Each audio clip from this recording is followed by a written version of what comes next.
सावित्री जी के हाथ काँप रहे थे। फोन रखते ही उनके माथे पर पसीने की बूंदें झलक आई थी।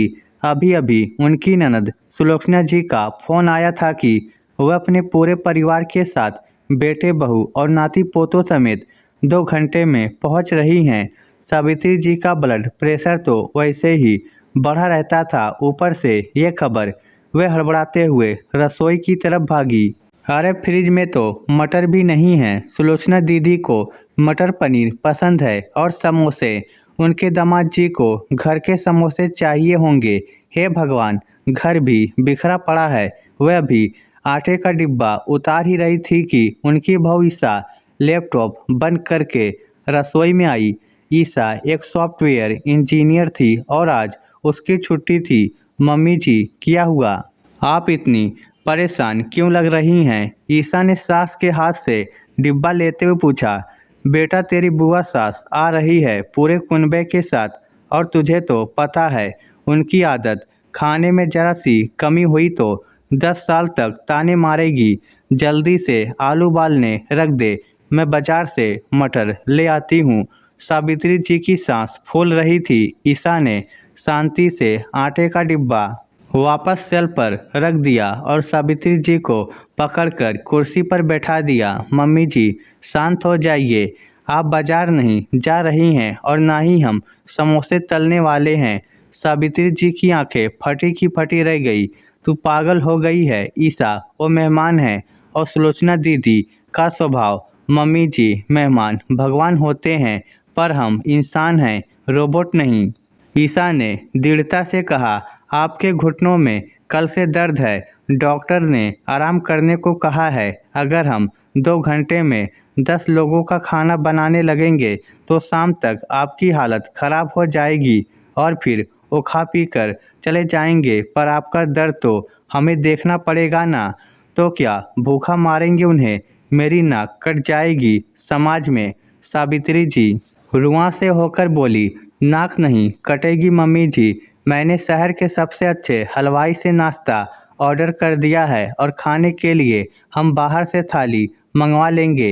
रही बात उनकी पसंद की, तो मैं अच्छी सी चाय बनाऊंगी और हम सब बैठकर उनके साथ बातें करेंगे। मेहमान नवाजी का मतलब पसीना बहाना नहीं, बल्कि मुस्कुराहट के साथ स्वागत करना होता है। सावित्री जी चुप रह गई, पर उनका दिल जोर जोर से धड़क रहा था। उन्हें अपना वह दौर याद आ गया जब उनकी सास के मेहमान आते थे। तब सावित्री जी को 102 डिग्री बुखार था, फिर भी उन्होंने 20 लोगों के लिए पूरियां तली थी। सास ने एक बार भी नहीं कहा था कि बहू रहने दे, उल्टा जाते वक्त मेहमानों ने कह दिया था सब्जी में नमक कम था।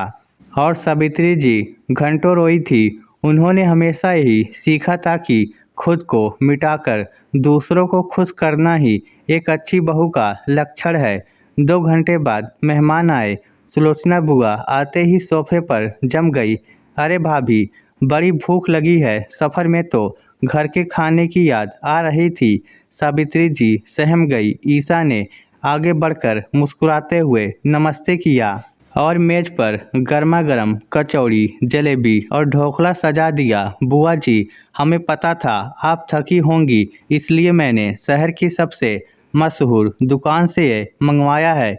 मम्मी जी बनाने ही वाली थी, पर मैंने मना कर दिया। उनके पैरों में बहुत दर्द है और मैं नहीं चाहती थी कि मेरी मम्मी जी रसोई में खटे और आप लोगों के साथ बैठ भी ना पाए। आखिर आप उनसे मिलने आई हैं, रसोई का स्वाद लेने थोड़ी ना आई हैं। ईसा की बात में इतना अपनापन और तर्क था कि सुलोचना बुआ की बोलती बंद हो गई। उन्होंने सावित्री जी की तरफ देखा। हाँ भाभी, ये बहू ठीक ही तो कह रही है।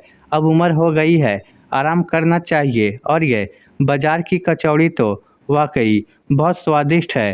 हाल में हंसी ठहाके गूंजने लगे। सावित्री जी एक कोने में बैठी सब देख रही थी। ना कोई दौड़ भाग, ना पसीना, ना कमर दर्द, सब खुश थे। ईसा ने सबको संभाल लिया था, बिना खुद को या अपनी सास को कष्ट दिए। उस रात जब मेहमान चले गए तो सावित्री जी ईसा के कमरे में गई। ईसा सोने की तैयारी कर रही थी। ईसा जी मम्मी जी, कुछ चाहिए। सावित्री जी ने ईशा का हाथ अपने हाथों में ले लिया। उनकी आंखों में आंसू थे। नहीं बेटा, कुछ नहीं चाहिए। आज तूने मुझे वो दिया जो पिछले 30 सालों में किसी ने नहीं दिया, मेरा अपना वजूद।